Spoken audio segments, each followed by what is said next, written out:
on va faire très vite. C'est donc une co-organisation avec un mot d'ordre et puis des présences diverses et variées. À mes côtés, Aulnay Environnement qui depuis 3 ans, c'est-à-dire depuis le début, a alerté la population sur il existe d'autres solutions que la fermeture. On réclame l'ensemble des pièces pour pouvoir, en tant que citoyen, regarder quel est l'état réel de la piscine.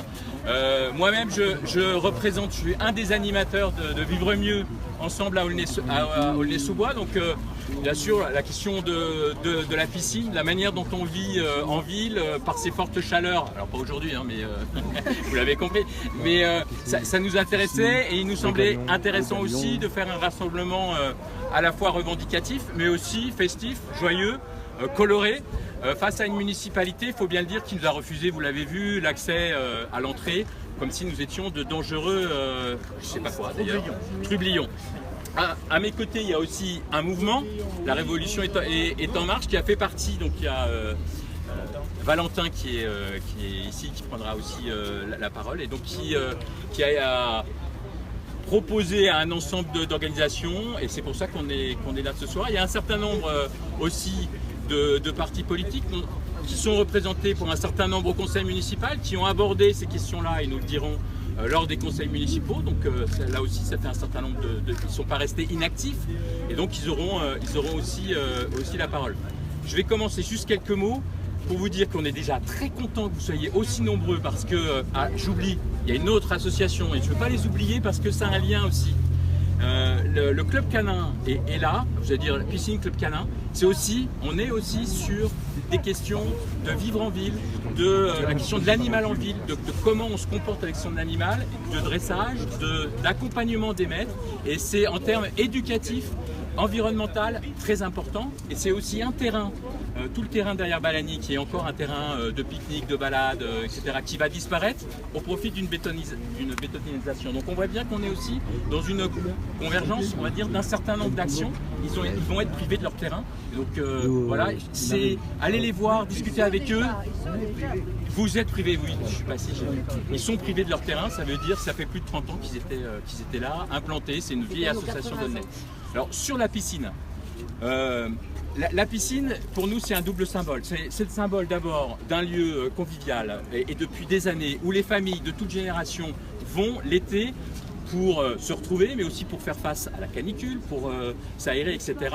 Et puis c'est aussi un symbole autour de l'augmentation des impôts. Vous savez, on nous a vendu un truc qui disait non à l'augmentation des impôts. Sauf que si on n'augmente pas les impôts, mais qu'on nous prive de tous les services, quelque part, réfléchissons, là on est dans un truc, certains diraient démagogique, moins de services, mais on reste au même...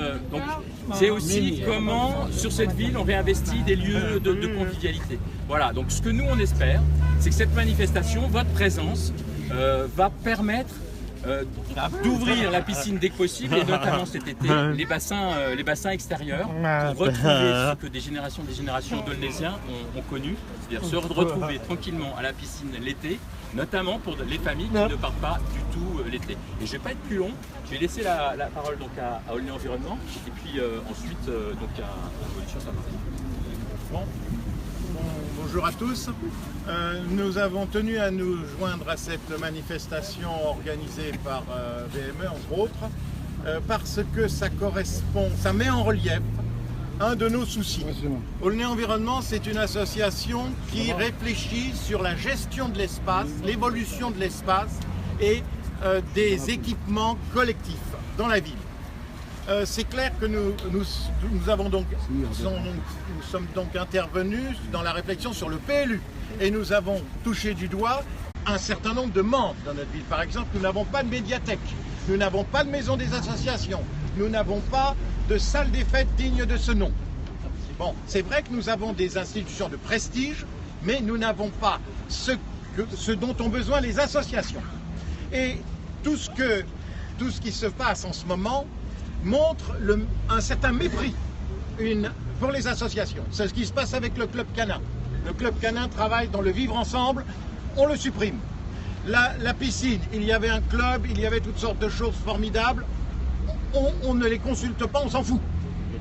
Alors, et puis surtout, ces équipements extérieurs jouaient un rôle social.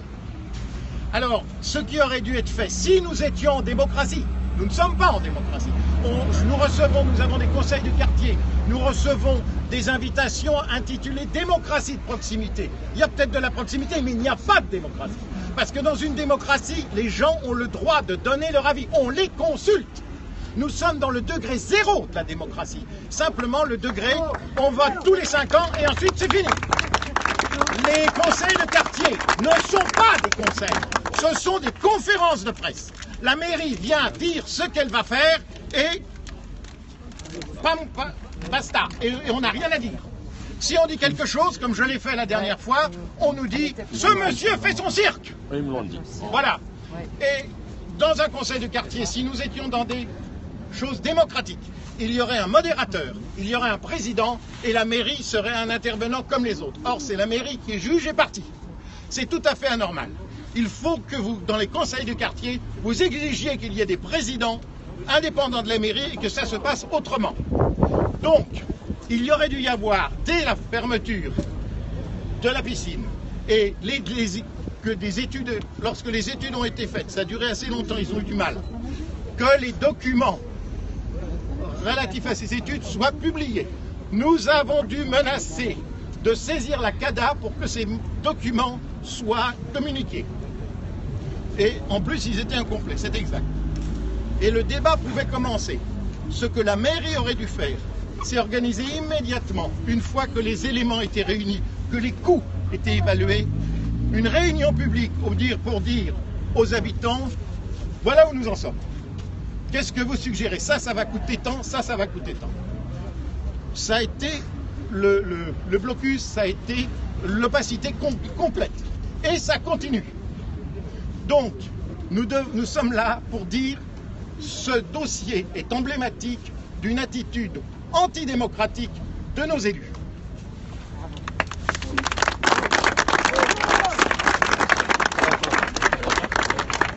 Bonjour à tous, je m'appelle Valentin Vraiment, je fais partie du mouvement citoyen La Révolution est en marche. Donc depuis plus de 5 mois, on se bat pour avoir une relation entre la police et la population, chose qui n'est pas faite puisque la mairie nous bloque. Après, on se bat aussi contre la destruction du Galion, pareil, aucune réponse de la mairie, on leur envoie des mails, tous les jours on leur envoie des mails, aucune réponse de la part de la mairie. J'ai croisé M. Béchiza lors d'un repas pour l'iftar à l'EMJIF. Il m'a dit qu'il nous répondrait après le 18. Aujourd'hui, je crois qu'on est le 28. Toujours pas de réponse, 10 jours après.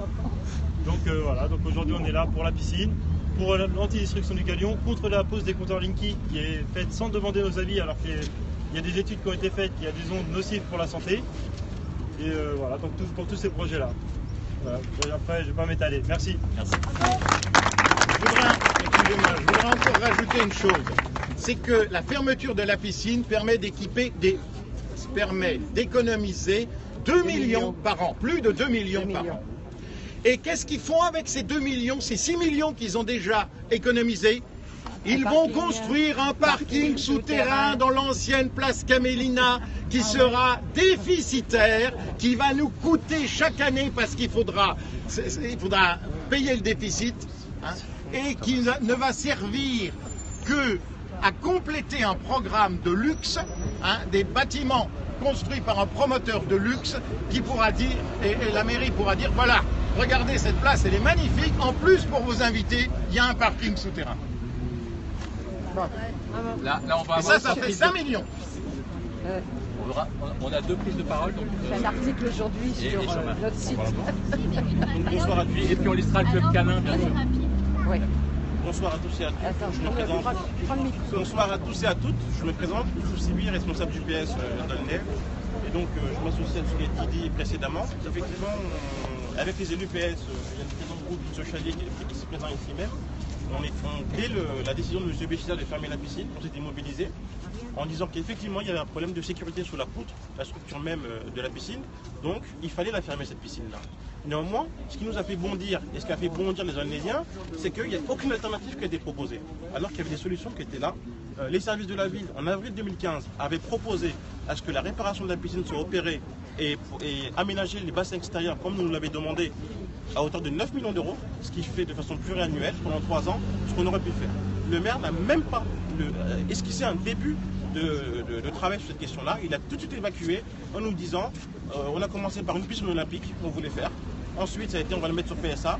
Et finalement, il a vu que, comme on le proposait, qu'il fallait le faire sur l'emplacement actuel, c'est-à-dire celui de Balani. Et donc, il a enfin dit que ça se fera sur cet emplacement-là. Et donc, on avait soulevé à chaque année, sachant que depuis maintenant 5 ans, sur le parc Robert Ballanger, on avait l'été à Ballanger. Un gros dispositif qui permettait aux enfants qui n'allaient pas en vacances de pouvoir bénéficier avec leur famille de ces activités-là. Depuis que M. Beniambichia est aux affaires, il a diminué sensiblement ces activités qui étaient proposées, notamment sur les piscines, où on avait des adolescents qui pouvaient justement profiter de cela. Donc on a eu la double peine. À la fois, on a sacrifié les enfants, parce qu'aujourd'hui les enfants n'arrivent plus, n'ont pas cette pratique de la natation. On a dû fermer le club à Aulnay, qui était quand même un club de haut niveau. Malheureusement, ils ont dû aller ailleurs. Et les familles, justement, qui, lorsqu'il y avait un brin de soleil qui venait, ou pendant l'été, où il fallait pouvoir y aller à cet endroit-là, ne pouvaient plus y accéder. Sachant que la piscine est un endroit qui est central. Tous les quartiers de nord pouvaient y aller à pied. On avait également les personnes qui vivaient dans le sud qui venaient. Et donc c'était l'un des seuls endroits où on pouvait tous se retrouver. Que ce soit dans le quartier nord ou le quartier sud, on pouvait rencontrer les amis, la famille et pouvoir passer un bon moment ensemble. On ne l'a pas. Et on a dû justement batailler, et je remercie ici l'environnement, qui ont menacé effectivement la CADA, parce que les élus d'opposition ont demandé à plusieurs reprises, au conseil municipal, le président Guy Chalier a envoyé plusieurs courriers au maire lui demandant d'avoir l'analyse qui a été faite, parce que c'est avec les deniers publics que le diagnostic a été demandé. À aucun cas, M. Béchia nous l'a fourni. Lorsque ça a été fourni, c'est M. Environnement, l'association, qui a eu la gentillesse de nous le fournir pour qu'on puisse faire un traitement là-dessus. Et donc on a conjugué tous ces efforts-là pour pouvoir justement avoir une analyse sérieuse. Et donc, ce qu'on déplore depuis le début, c'est l'opacité du dossier. Il n'y a aucune transparence qui est faite sur ce dossier-là. À tout moment, on a demandé à ce qu'on puisse avoir un échange, qu'on mette de côté les clivages politiques et qu'on œuvre collectivement pour le bien des Aulnaisiens. M. Béchia et la municipalité nous ont toujours fermé la porte au détriment des Aulnaisiens. Et aujourd'hui, on le demande. On a perdu 3 ans là-dessus, alors qu'on aurait pu à la fois opérer la réparation de la piscine. Là, elle sera terminée. Si on avait réparé dès le départ la piscine, on aura une nouvelle piscine avec une mise aux normes et la réparation de la structure. On aurait pu mettre sous les bassins extérieurs à disposition des gamins. Parce qu'on ne peut pas, comme l'a dit M. Amidro tout à l'heure, dire qu'on n'augmente pas les impôts et on sacrifie les services publics. Et donc, c'est une manière déguisée justement de dire on n'augmente pas les impôts, mais en tout cas on tourne la vie sur les services publics. Et aujourd'hui, on nous dit qu'on aura demain une piscine. Écoutez bien, 32 millions d'euros, la piscine que le maire veut faire aujourd'hui. Et ce n'est pas tout. On devra payer pendant 25 ans 1,2 million d'euros en loyer et la ville sera à terme propriétaire de cela. Ça, si tout se passe bien, mais on sait comment ça se passe ce genre de projet, il y a toujours des choses qui se passent entre temps. Et donc ça sera à charge de la ville. Et donc aujourd'hui, qu'est-ce qu'on fait des gamins qui passent au collège et qui n'ont pas la capacité de pouvoir nager? Je pense que c'est quand même un sacrifice que la ville fait aujourd'hui sur le dos des enfants qui, normalement, doivent apprendre à nager.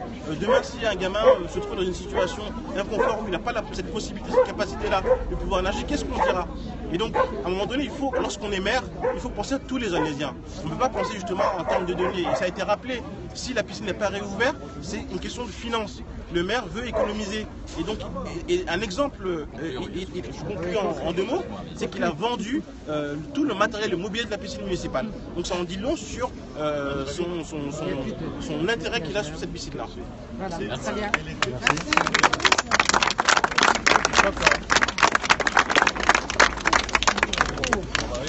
Jean-Marie Touzin, ensuite il y aura peut-être Ambre aussi, et puis on laissera le Club Canin prendre la parole. Ok, alors pour ceux qui ne me connaissent pas, je suis Jean-Marie Touzin et je suis le secrétaire de la section du Parti communiste français à Aulnay.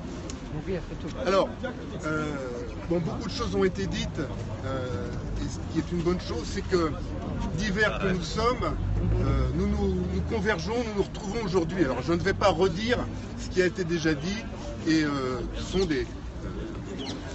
les raisons pour lesquelles nous sommes tous ici. Simplement, il y a 2 points sur lesquels je voudrais apporter notre contribution de communistes. La première des choses, c'est qu'il y a une question d'urgence. La réouverture des bassins cet été, c'est quelque chose qui est possible. Il y a un certain nombre de dispositions techniques à prendre, mais c'est avant tout une question de choix politique. Voilà. Et donc, je pense qu'il faut que nous continuions jusqu'au bout à faire en sorte que ce choix politique qui consiste à permettre que dans la 3e ville du département, il y ait au moins une piscine ouverte cet été, que ce choix soit fait. Je vais y revenir tout à l'heure. Le deuxième point, c'est ça, c'est l'urgence. Mais la nécessité que nous ayons dans cette ville un stade nautique qui réponde aux besoins de la population, c'est essentiel. Aujourd'hui, on voit bien que, ça a été dit précédemment, on voit bien que la majorité municipale ne se soucie pas du service public dans la ville en général et sur cette question-là en particulier, puisque au dernier conseil ou l'avant-dernier conseil municipal a été votée une décision qui engage la municipalité dans une délégation de service public dans la construction et la gestion d'un stade nautique à venir, à des coûts faramineux, ça a été expliqué par Oussouf tout à l'heure.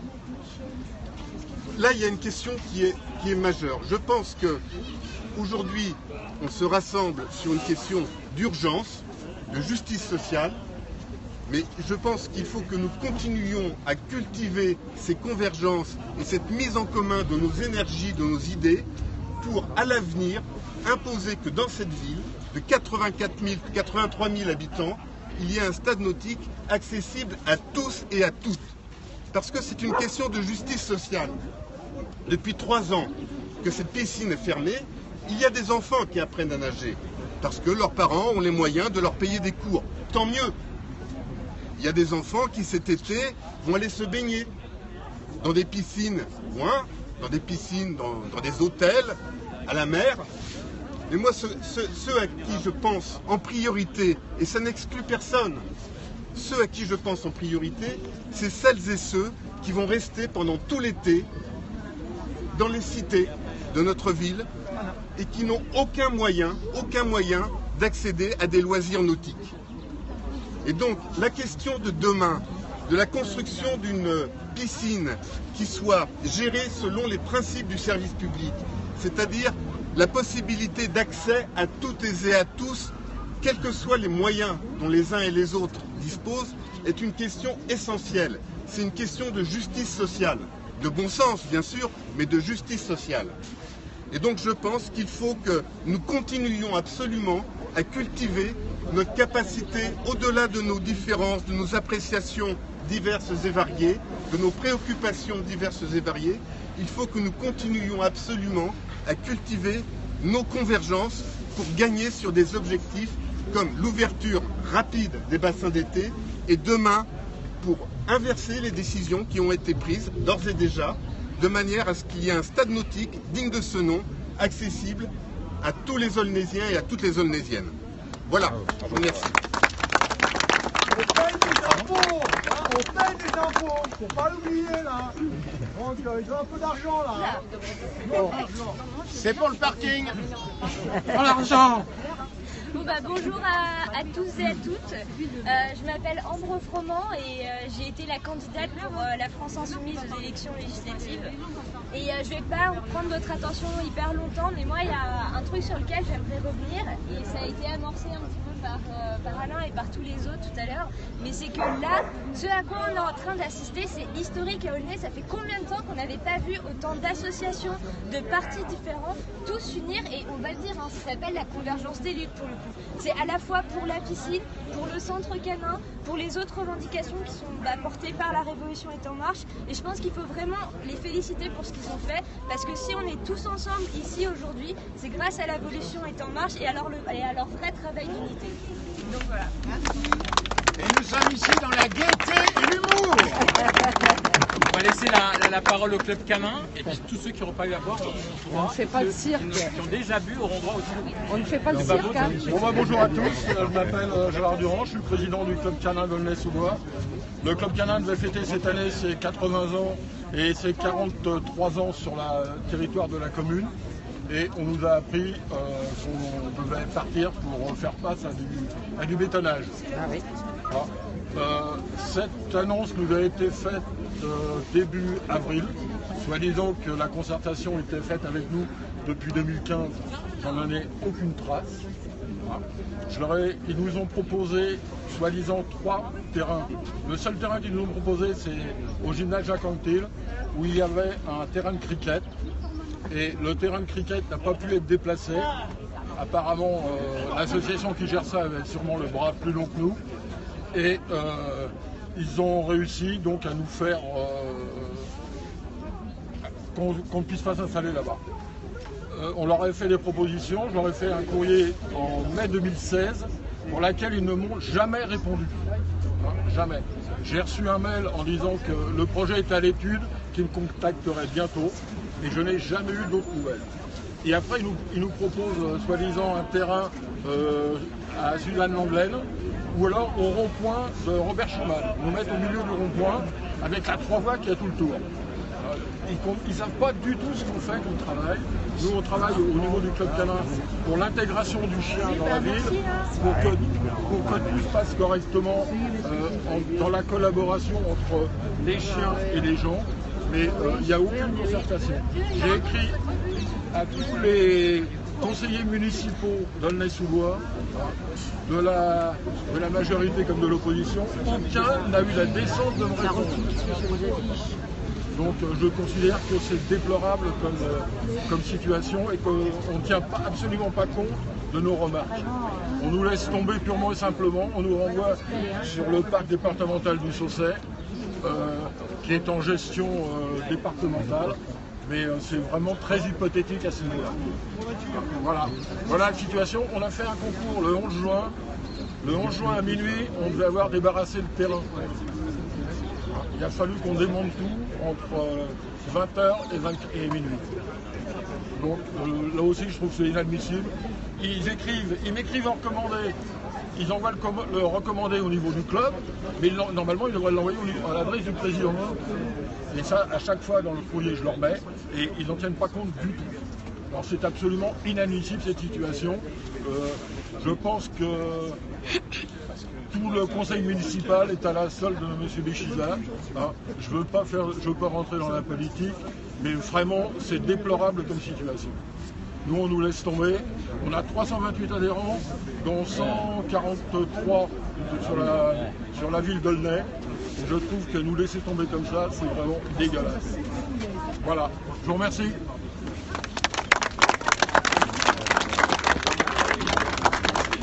Merci pour toutes ces interventions, pour votre présence. Donc comme je vous disais, pour ceux qui veulent, on peut voir un petit peu, mais pour ceux qui veulent aussi, on peut... Excuse-moi. Merci à toutes et à tous d'avoir suivi cette vidéo. La révolution est en marche, rien ne pourra l'arrêter.